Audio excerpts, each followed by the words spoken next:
Hi friends, welcome to Rena வீட்டு சமையல். ரெனா வீட்டு சமையலில் இன்றைக்கி ரொம்ப சுவையான ஆரோக்கியமான பீட்ரூட் பொரியல் தான் பார்க்க போகிறோம். புளிக்குழம்பு, காரக்குழம்பு, சாம்பார் எல்லாத்துக்குமே இந்த பீட்ரூட் பொரியல் ரொம்ப சூப்பராக இருக்கும். குயிக்காகவும் செஞ்சு முடிச்சிடலாம். அந்த சுவையான பீட்ரூட் பொரியல் எப்படி செய்கிறதுன்னு வாங்க பார்த்துடலாம்.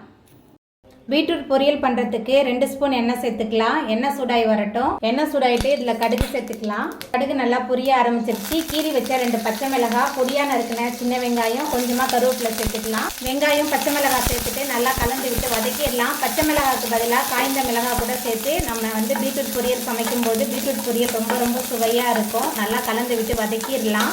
பீட்ரூட் பொரியலுக்கு பச்சை மிளகாவை இந்த மாதிரி நம்ம கீரி சேர்க்கும் போது குழந்தைங்க எடுத்து போட்டு சாப்பிட்றதுக்கு ரொம்ப வசதியாக இருக்கும். அதனால தான் நான் கீரி சேர்த்துருக்கேன். பொடியாக நறுக்கி போட்டால் குழந்தைங்க தெரியாமல் சாப்பிட்ருவாங்க. அப்போ காரம் அதிகமாகிடும். அதனால் நான் எப்போவுமே இந்த மாதிரி கீரி தான் சேர்த்துக்குவேன்.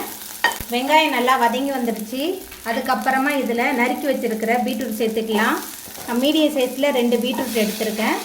கூடவே பொரியலுக்கு தேவையான அளவுக்கு கல்லுப்பு, பீட்ரூட் கல்லுப்பு சேர்த்துட்டு முதல்ல நல்லா கலந்து விட்டுறலாம்.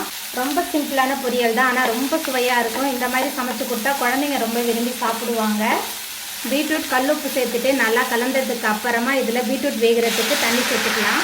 தண்ணி சேர்த்துட்டு நல்லா கலந்ததுக்கு அப்புறமா ஒரு மூடி போட்டு வச்சிடலாம். பீட்ரூட் நல்லா வெந்து வரட்டும்.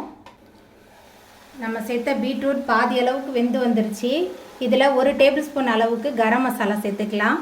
கரம் மசாலா சேர்க்கும் போது ரொம்ப சுவையாக இருக்கும். கரம் மசாலா சேர்த்துட்டு நல்லா கலந்து விட்டுறலாம். கரம் மசாலா சேர்த்துட்டு நல்லா கலந்து விட்டு வதக்கியாச்சு. நம்ம சேர்த்த பீட்ரூட்லாம் ரொம்ப சூப்பராக வெந்து வந்துருச்சு.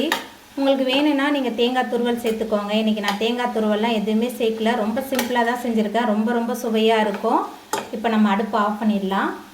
அவ்வளோதாங்க, ரொம்ப சுவையான பீட்ரூட் பொரியல் சூப்பராக ரெடி ஆகிட்டு. இந்த சுவையான பீட்ரூட் பொரியலை நீங்களும் உங்கள் வீட்டில் செஞ்சு பாருங்கள். இந்த வீடியோ உங்களுக்கு பிடிச்சிருந்தா லைக் பண்ணுங்கள், ஷேர் பண்ணுங்கள், கமெண்ட் பண்ணுங்கள், சப்ஸ்கிரைப் பண்ணுங்கள். அப்படியே பக்கத்தில் உள்ள பெல் பட்டனையும் கிளிக் பண்ணிடுங்க. தேங்க்யூ.